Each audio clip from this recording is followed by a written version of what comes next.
இந்த டேர்மில் வந்து நிறைய ஸ்கீம்ஸ் நிறைய இன்க்ரீஸ் பண்ணியிருக்கீங்க சார்.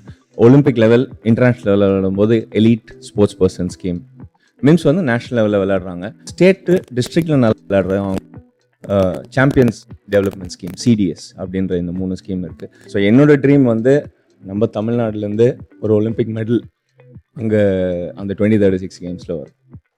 இதுக்கு முன்னாடி விளையாட்டுத்துறையை பொறுத்த வரைக்கும் கடந்த பல ஆட்சி காலகட்டங்களில் 10ஓட 11 அத்தோட இது ஒன்றா இருந்தது.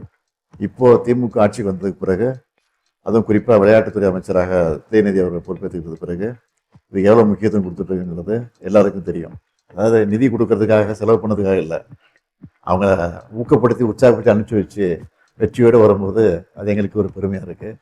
அது மட்டும் இல்லாமல் நீங்கள் பார்த்தீங்கன்னா எல்லா மாநகராட்சியிலையும், தமிழ்நாட்டில் இருக்கக்கூடிய எல்லா மாநகராட்சியிலையும் ஸ்டேடியம் கட்டுறதுக்கு திட்டமிட்ட வேலை நடந்துக்கிட்டு இருக்கு. பல மாவட்டங்களில் நடந்துக்கிட்டு இருக்கு, இப்போ முடிய போகுது.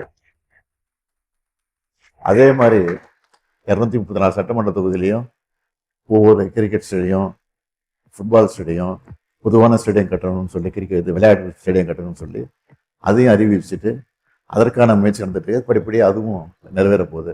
இதெல்லாம் நிறைவேற போது நிச்சயமாக தமிழ்நாட்டில் இல்லை, இந்தியாவில் மட்டும் இல்லை, உலக அளவிலேயே இது ஒரு பெரிய அளவுக்கு நம்முடைய விளையாட்டுத்துறை இருக்குங்கிற நம்பிக்கை எங்களுக்கு இருக்கு.